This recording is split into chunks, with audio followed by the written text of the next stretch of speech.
I'm Aylin. My sister said I was too country to be part of her wedding, so they cut me from the guest list. Not just that, they used my money to fund it, then pretended I never existed. I withdrew my investment, and just like that, the whole wedding collapsed. But what hurt most? It wasn't the exclusion. It was realizing they'd been planning it all behind my back. No thank you, no apology, just silence. And a pretty Instagram caption. The text came through just as I was rinsing dirt from my hands. Sunlight was hitting the kitchen window at that perfect angle. Warm, golden, almost forgiving. For a second, I thought it might be something sweet from Callista. A silly meme. A last-minute question about the lavender I'd promised to bring for her wedding centerpieces. But instead, I read, "Hey, just wanted to let you know the guest list is finalized. Had to make some tough cuts. Hope you understand. Love you." I blinked, reread it. Once, twice, then again. Tough cuts? I whispered to myself, barely audible over the hum of the fridge. I wasn't her hairdresser. I wasn't the girl from her Pilates class she occasionally drank rosé with. I was her sister. Her only sister. And somehow, I had become a casualty in the war of wedding aesthetics. My thumb hovered over the screen. Maybe she sent it to the wrong person. Maybe this was meant for someone else. A distant cousin, a college roommate. But no, my name was right there at the top. I set my phone on the counter, face down, like it had just insulted me to my face. It wasn't like I hadn't seen the red flags waving in slow motion over the last few weeks. There was the bridesmaid style guide she emailed everyone, thinly veiled under the subject line, classy and cohesive, let's glow up. That email had done something to me. No denim, no boots, and please no country prints. Let's keep things modern and Malibu. Modern and Malibu. I was neither. I was Waco. I was fields and calloused palms and sundresses from last summer's clearance rack. But apparently, that didn't fit the new narrative she was trying to curate. I should have known then. When image came before people, especially your own blood, it wasn't a wedding. It was a brand launch, and I didn't match the brand. Still, I tried to play nice. I'd laughed at her tasteless, farm girl gone glam jokes. I'd stayed quiet when she asked if I could maybe tone it down a little for the rehearsal dinner. And now, here it was. The truth. Served up in a text that read like a soft punch to the gut. I stood by the sink, hands still wet, heart louder than my thoughts. I thought about calling Mom, but I knew exactly how that would go. She'd pick up, her voice all fake sunshine. "Sweetheart, don't be dramatic. It's just a wedding." And when I told her how much I'd helped Callista, financially, emotionally, physically, she'd say, "It's not about that, honey. It's about keeping the peace." What peace? The kind where I stayed quiet while being slowly edited out of the family photo? The kind where my presence was too loud for Cassian's law firm crowd? Nah. I could already feel the script they'd rehearse behind my back. Aylin's being sensitive again. She takes things so personally. She always wants to be the center of attention. I didn't want to be the center. I just wanted to be in the damn room. I walked outside. The sun was setting just beyond the rows of rosemary and mint. The air smelled of earth and lemon balm, calming in a way nothing else was. I knelt down near the irrigation pipe, tugging a stubborn weed from between the herbs. That was the thing about weeds. They never asked for permission. They just existed, and people either dealt with them or pretended they weren't there. For years, I'd pretended. Smiled through things that hurt, paid bills no one remembered, showed up when no one else would. But this was something different. My phone buzzed again. I didn't check it. It was probably Mom. Or worse, some passive-aggressive text from Callista with an Instagram link to her newest bridal robe reveal. I don't remember how long I stayed out there. An hour? Maybe more. Knees in dirt. Head replaying every time Callista cried into my lap over some boy. Every time Mom praised her for glowing up while telling me I looked sturdy and dependable. Sturdy, like a damn tractor. I walked back inside. My phone was still face down on the counter, silent now. I picked it up, stared at the message one more time. The tone, the fake warmth, the cowardice it took to send that kind of betrayal in text. I smiled. But it wasn't a kind smile.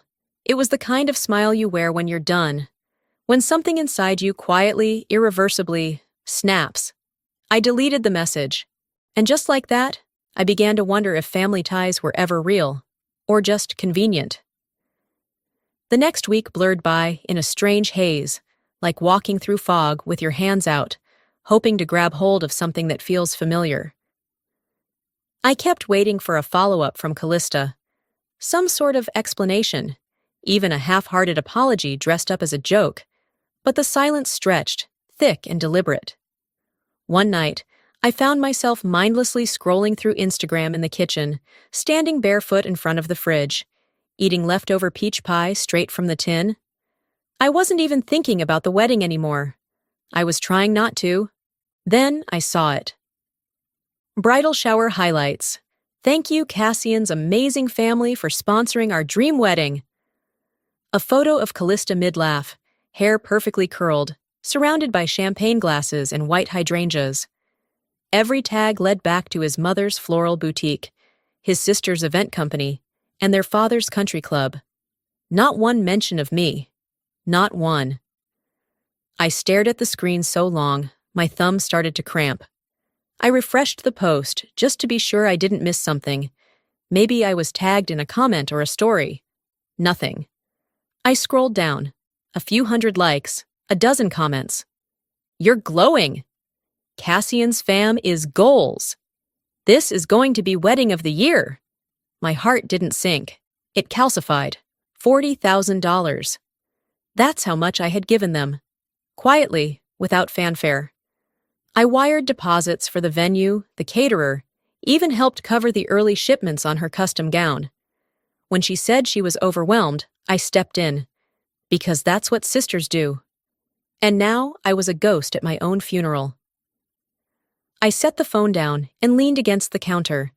The hum of the refrigerator was the only sound in the room. That hum and the rising pulse in my ears. I thought back to the nights I stayed on the phone with Callista after each breakup. The one after Jake, when she sobbed so hard she threw up and I held her hair back. Or the time she couldn't pay rent and Mom said she'd have to figure it out on her own. I didn't hesitate. I drove 6 hours with a rent check and a casserole. But none of that mattered now. It didn't fit the picture-perfect narrative. I picked the phone back up. The post was still there. Still perfect. Still full of glitter and gratitude for everyone but me. I don't know how long I stood there staring. But at some point, I whispered out loud, "She really erased me." There's a kind of betrayal that doesn't come with shouting or slammed doors. It's quieter, more intentional, and somehow it hurts worse. Against my better judgment, I called Mom. She answered on the second ring, voice chipper like she'd just stepped out of a commercial for lemon-scented furniture polish. "Hey, sweetheart, everything okay?" I swallowed my frustration and asked as gently as I could, "Why didn't Callista mention me in her post?" There was a pause. Not long, just long enough. "Oh, honey, don't worry about that," she said, her voice taking on that soothing, dismissive tone I'd come to loathe. "You know how social media is. It's just fluff. Don't take it so seriously." I closed my eyes. "Mom, I helped pay for the wedding." "I know, and we're all grateful." "No, you're not," I said, cutting her off. "If you were, I wouldn't be scrolling through comments about Cassian's amazing family while pretending I don't exist." She sighed. That sigh. The one that meant here she goes again. "You're reading into things too much. You always do this. You take things so personally." I pulled the phone away from my ear for a second, staring at it like maybe it would apologize for her. It didn't. "Right," I muttered, my voice suddenly cold. "I guess I expected too much." "We're not ungrateful, Aylin. You're being overly sensitive, and it's not becoming." That last word hit harder than she realized. Not becoming. Like I was an ill-fitting dress or a bad joke at a baby shower. I hung up without saying goodbye. Back in the kitchen, I stood there, motionless. The silence now wasn't comforting. It felt like I'd been left behind in a house that no longer belonged to me. I picked up my phone again and opened my banking app. There it was. The final installment I'd promised for the florist, scheduled to go out in 2 days. My finger hovered over the cancel payment button. I didn't press it, not yet. But for the first time, I wanted to. Because suddenly, it wasn't just about a missed invitation. It wasn't even about a wedding anymore. It was about how easily they could write me out of the story and still expect me to pay for the ending. And that's when I realized I wasn't just being excluded, I was being erased. I didn't cancel the payment that night, but I didn't sleep either. I lay in bed, staring at the ceiling fan spin in slow circles, my mind unraveling every moment, every choice, every yes I'd said to keep the peace. That word had become a curse, peace, the kind of peace that demanded silence from people like me so that others could live loudly without guilt. A few mornings later, I was pouring coffee into my chipped white mug when a memory hit me so hard it made my stomach twist. It was during one of the early wedding planning calls, when things still felt soft, safe. Callista was buzzing with ideas, bouncing between venue options and bridal shower themes. I remember Mom chiming in through speakerphone. "Aylin, of course you'll be the maid of honor," she said, like it was obvious. "You've always been the one holding us together." I'd laughed back then, unsure if I deserved that kind of credit, but I believed her. I believed that no matter how different we were, I had a place in all of this. That conversation was never brought up again. Weeks passed. Suddenly, Callista's childhood best friend took center stage, then Cassian's cousin, and finally, during one of her many Instagram announcements, the official maid of honor was revealed. Cassian's sister, Eloise. Polished, polite, picture perfect. I didn't even get a text. I should have asked. But I didn't want to seem needy, so I waited, hoping maybe they'd explain. They didn't. Then, like the universe was ready to peel back the last curtain, it happened. I was pulling weeds along the east side of the house when my phone buzzed. Odessa. My cousin, Callista's friend from college. She was part of the bridal group chat, always tried to play neutral, though she never hid the fact that she thought Callista could be a little much. Her text came in with no warning. "OMG, I'm so sorry. Meant to send this to Lisa. Please ignore." Below it, a screenshot. I wasn't ready, but I opened it. It was from their bridal planning thread. I saw Callista's name first, followed by her message. "My sister is sweet but totally off-brand. Can we just keep it tight? Cassian doesn't even want her there." Off-brand. Like I was a poorly designed flyer or a bad scent in a fancy candle store. Beneath that, Mom had replied, "Let's keep it small. No need to explain everything to her." I froze. The words sat on the screen like wet cement. This wasn't a misunderstanding. It wasn't about guest limits or seating charts or image. It was a plan. One I wasn't supposed to see. And suddenly, I saw everything clearly. Every awkward pause. Every dodged call, every time I was told to relax or not take it personally. It had always been personal. I stared at the screenshot for a long time. Then I saved it and put it in a folder I renamed Truth. There was no more pretending now. I wasn't the overreacting sister. I wasn't the insecure one. I was the invisible one, and not by accident, but by design. I sat on the back steps, the phone resting in my lap like a confession. My pulse was steady, but something inside me had gone rigid, the kind of stillness that comes before a wildfire. "I think I'm done," I whispered to no one. Not out of rage, not out of heartbreak, just out of clarity. They didn't want me there. Not the real me. Not the version who cried with Callista after her first heartbreak. Not the sister who paid for her emergency dentist visit when she cracked a tooth on cheap taffy. Not the one who worked 2 extra shifts last fall to help cover that non-refundable deposit. They wanted the illusion of family, not the roots. I deleted the message from Odessa, not out of forgiveness, but because I didn't need more proof. The truth had already landed. Later that evening, I walked out to the edge of my property. The sky was all pink and gold, the kind of color that almost makes you believe in peace again. But the calm I felt wasn't forgiveness. It was preparation, because something had shifted. And I knew, deep in my bones, that I couldn't walk this back. They thought I'd take it quietly. I had other plans. I didn't pick up when my mother first called. Something about her name lighting up my screen made my stomach turn. But she was persistent. 3 calls in an hour, and then a text. "Can we just talk for a minute, please?" I hesitated. My phone was already warm in my palm from dodging her. Eventually, I gave in and called back. She answered instantly. "Sweetheart, I was just about to try again," she chirped, her voice too sweet, too polished, like she'd rehearsed it. I sat on the porch swing, cradling my tea in both hands. "What do you want, Mom?" She gave a little laugh, the kind people use when they're stalling. "I just wanted to check in, see how you're doing. You've been quiet." I didn't respond. I let the pause stretch, just to see how long she could keep pretending this was a casual conversation. Finally, she got to it. "Look, honey, I know things have gotten a little complicated with Callista's planning, but I need you to remember something." Here it came. "Let's not make this into something dramatic," she said, voice low and composed. "Just be the bigger person, okay?" My breath caught in my throat. She wasn't here to comfort me. She was here to manage me.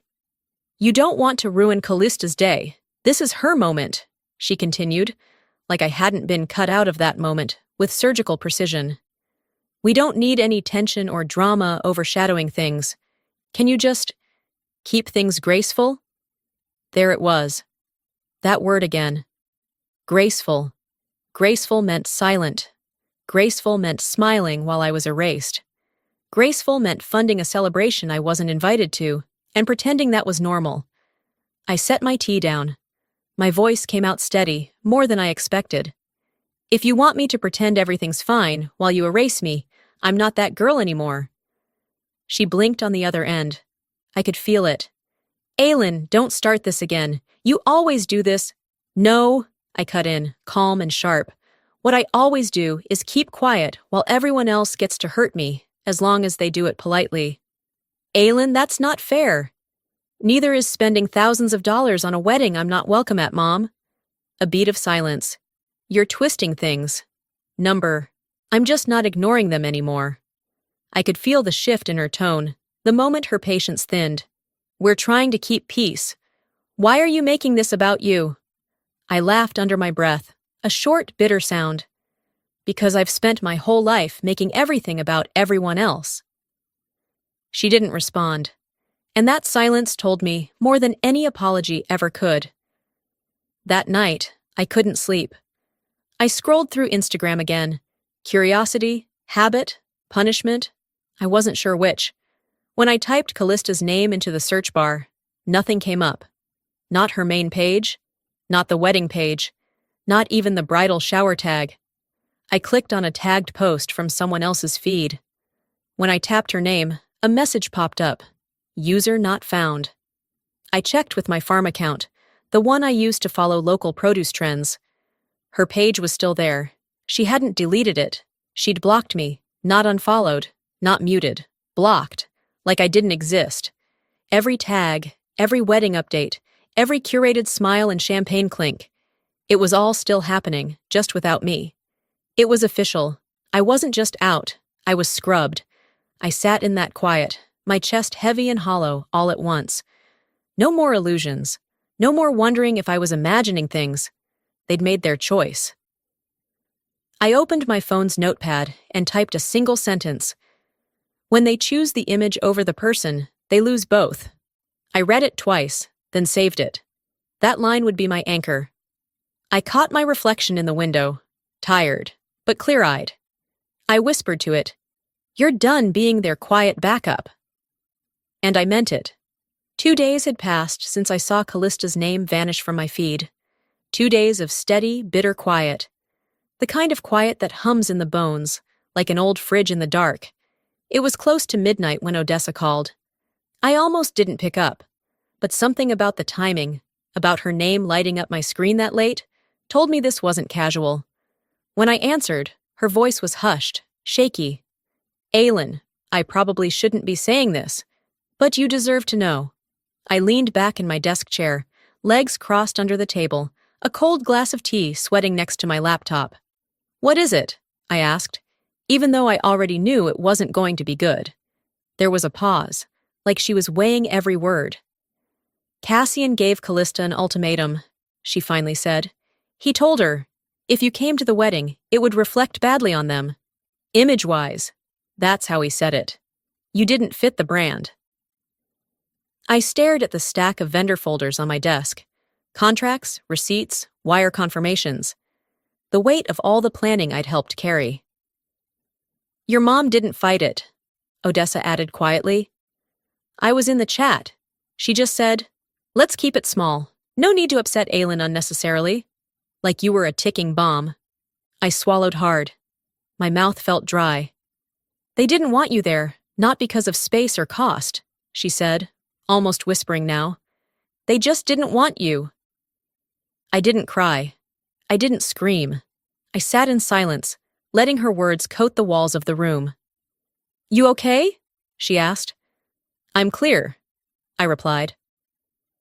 After we hung up, I sat in front of my laptop, staring at the blinking cursor. One by one, I opened the vendor sites.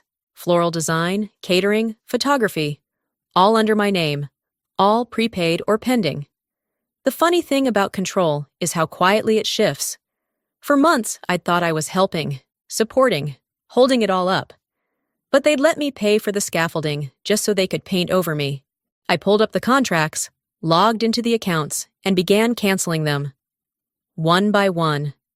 Venue, terminated. Florist, refunded. Caterer, canceled with penalty. But it was worth it. It took me 23 minutes to undo $40,000 worth of blind loyalty. And when I shut my laptop, I didn't feel guilt. I felt clean. I walked to the kitchen, poured myself a glass of wine, and opened my email. 2. Callista, Cassian, Delora. Subject, change of plans. Please update your financials. I've removed myself from all remaining wedding contracts. Effective immediately. You wanted me out. Consider it official. No warmth, no apology. Just facts. I hit send and closed the laptop again. No one replied. Not right away. I took a sip of wine, then grabbed my phone. I opened the travel app. I'd always told myself I couldn't justify a real vacation, not while everyone else needed something. But now, I needed something. Puerto Rico. Ocean view suite. Adults only. Zero family drama. I clicked confirm. The tickets were booked. They took my silence as surrender. But this was war, and I'd just made my first move. The air inside the airport felt still and chilled, a kind of quiet only interrupted by the rolling wheels of carry-ons and the occasional overhead announcement. I moved through it like someone sleepwalking, only I'd never been more awake in my life. I had one small suitcase, packed light, just a few linen dresses, a swimsuit, a paperback I'd started 3 times but never finished. I didn't bring anything sentimental. No photos, no keepsakes, no just-in-case items. I didn't need reminders of what I was leaving behind. The lounge was quiet when I checked in. I found a seat by the window, ordered a mimosa, and let my body sink into the silence. For the first time in weeks, I felt untangled. Then my phone buzzed. Odessa. The message preview read, "You're not going to believe what just happened." I opened it without hesitation. She'd sent a voice memo. I pressed play. Her voice came through low and nervous. Aylin, Grandma tried to speak up for you this morning. Told Callista it was wrong to cut you out. Said the wedding felt off. Callista told her to stop ruining the mood. Then she asked her to step away from the planning altogether. I stared at the wall across from me, stunned. Agatha, our grandmother, was the one person in the family who never played politics. She was the only one who didn't flinch at telling the truth. If they had no problem discarding her, then there was no line left to cross. I typed back, Then I'm doing the right thing. Odessa responded instantly. You are? Honestly, I wish I could go with you. I smiled for the first time all morning. It was sad, but it was honest. I watched the minutes pass on the screen overhead. Soon, they called boarding for my gate. I stood, gathered my bag, and walked to the terminal with calm, deliberate steps. No panic, no second guessing. Just before I stepped onto the jet bridge, I paused, pulled out my phone, and snapped a photo of my mimosa glass, still sweating from the ice. I added a caption and posted it to my story. If you want me invisible, I'll make it easy. Then I turned my phone to airplane mode. Inside the plane, I found my seat by the window. The leather was warm, the cabin dim and quiet. I buckled in, leaned back, and exhaled deeper than I had in months. As the plane began to taxi, I looked outside. The sky was starting to soften into the blush tones of late afternoon. I didn't feel bitter. I didn't even feel angry. I felt clear. Callista could have her big day. Delora could manage her image. Cassian could curate his guest list like a magazine spread. They could all move forward pretending I'd never been part of it. And I? I was done pretending I wanted to be. As the wheels lifted off the runway and the city grew smaller below me, I whispered, not to anyone in particular, but maybe to the version of me I'd just left behind. Let them go. They cut me out, but when the fire started, I was already in the sky, chasing peace. I woke up to sunlight spilling across white sheets and the soft sound of waves lapping the shore outside my balcony. The Caribbean air was still warm even in the early morning. For once, I didn't need an alarm or a list of things to do. No deadlines, no expectations. I stretched, reached for the room service button, and ordered breakfast. Pancakes, fresh mango slices, coffee with cream. I didn't think about the wedding, not even once. Until my phone buzzed, then again, and again. I rolled over and blinked at the screen. Odessa, 8 messages. Delora, 3 missed calls. Callista, 2 missed calls, 4 texts. I sat up slowly, not rushing. I took a sip of the coffee someone had just delivered to my patio and opened Odessa's messages. The first one, "Call me now, it's insane." Then a voice memo followed. I pressed play. Aylin, he walked out. I'm serious. Cassian, during the reception, they got into a screaming match behind the scenes and he just left the building. I blinked. What? Odessa's voice continued, shaky and too fast. The DJ stopped playing for like 10 minutes. People were whispering. Your mom tried to keep the program going, but it was already unraveling. Then Uncle Pete started yelling at her in front of everyone. Grandma was crying. I mean, it's a mess. It's bad, Aylin. I leaned back in the chair, letting it sink in. Cassian walked out. At his own wedding. My first reaction wasn't joy or satisfaction. It was disbelief, the kind that bubbles up slowly like steam rising from a cracked pot. My phone buzzed again. A text from Delora. This is not the time to be petty. Callista needs you. I let out a dry laugh. Petty? Then another came through. Callista. Where are you? He won't answer me. I need you, please. And then Odessa again. Now they're trying to spin this like it's your fault, saying if you'd been there, maybe he wouldn't have left. I put the phone down gently, like it might break if I squeezed it too hard. There it was. The final twist. I wasn't invited. I was pushed out, deleted, erased. But now that everything was burning to the ground, suddenly I was the one they needed. I stood up and stepped out onto the balcony. The sea shimmered under a cloudless sky, as if mocking the chaos happening somewhere back in California. I took a photo of my mimosa and ocean view, then added a caption before posting it. Cut from the guest list.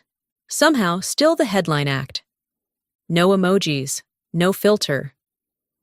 I stared out at the horizon for a while, listening to the gentle roar of waves crashing below.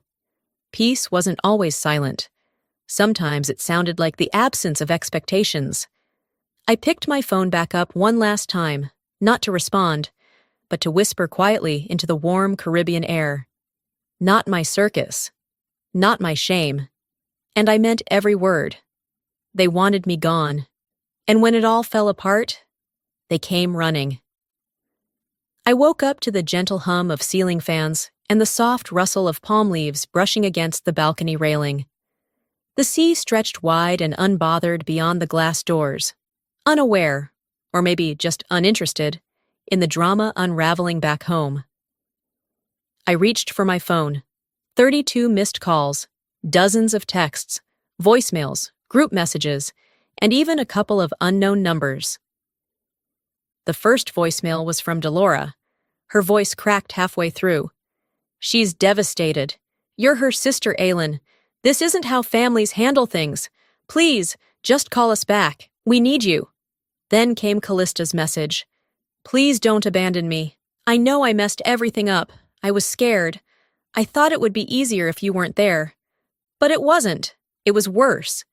He's gone and I need my sister." I let the phone fall to my lap, my fingers still curled around its edges. I didn't feel the way I expected to feel, not triumphant, not even angry, just tired.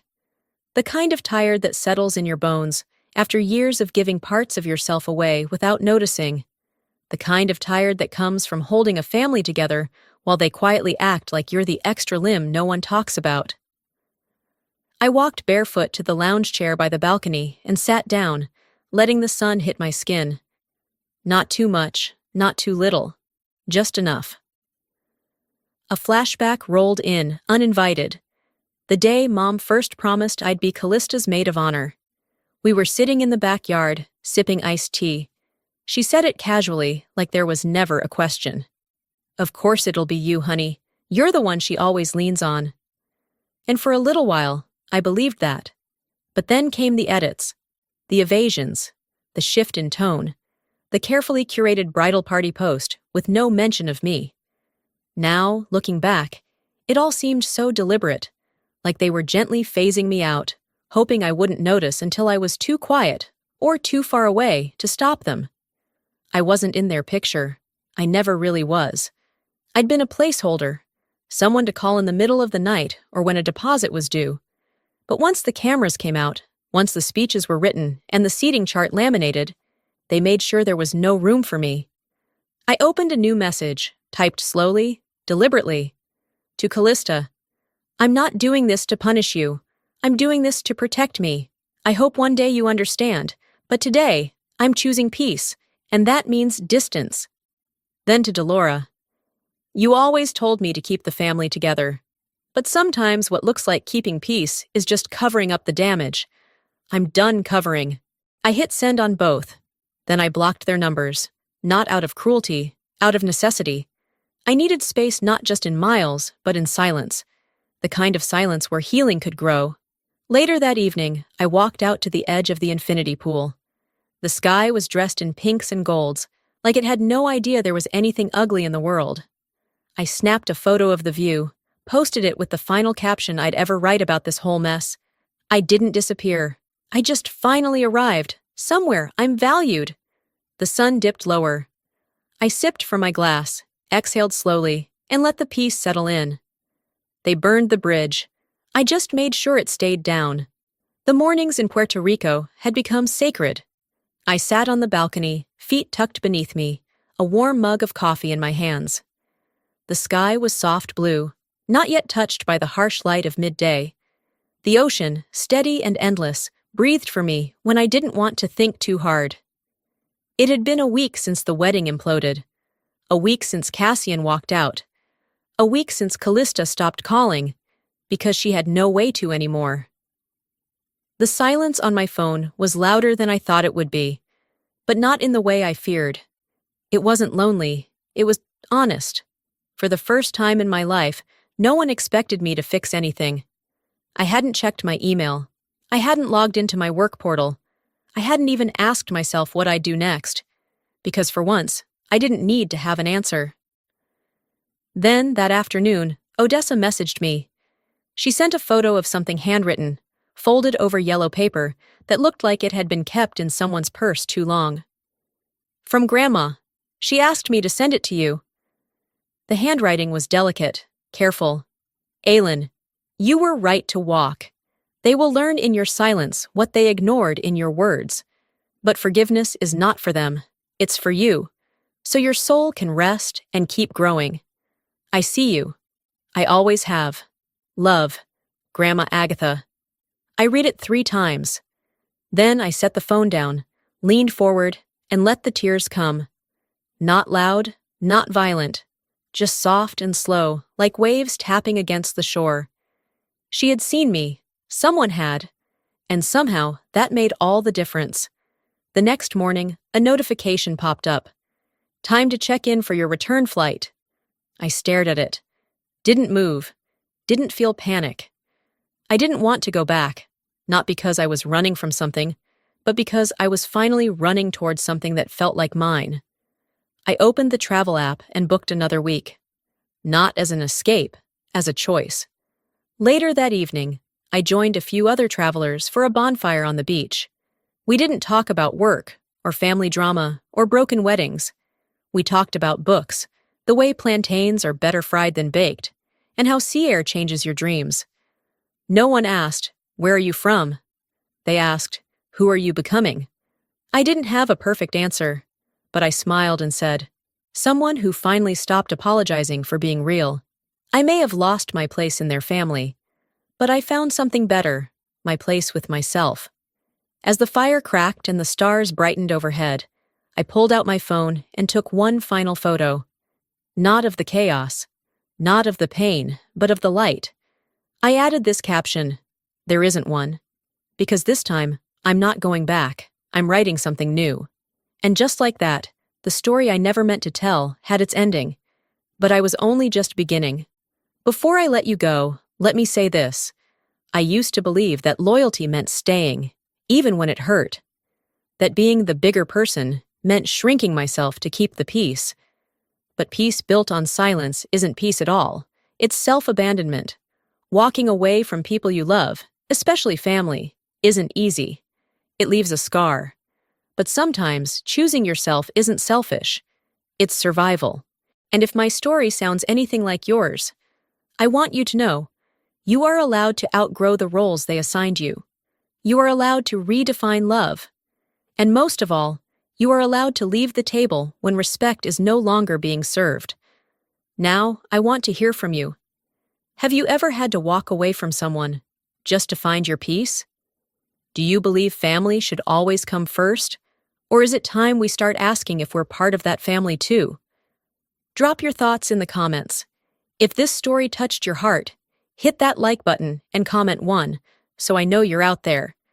Tell me where you're watching from, whether it's New York, Nebraska, or just a quiet kitchen like mine. And hey, if you didn't like this video, that's okay too. Let me know why in the comments. Your honesty matters here. If you want more real stories like this, stories about choices, wounds, boundaries, and healing, make sure to hit that subscribe button and turn on notifications, because I'll be here every week sharing more stories that hit home and maybe help you find your voice too. Thanks for watching, and remember, sometimes peace starts with the decision to stop explaining yourself. I'll see you in the next story.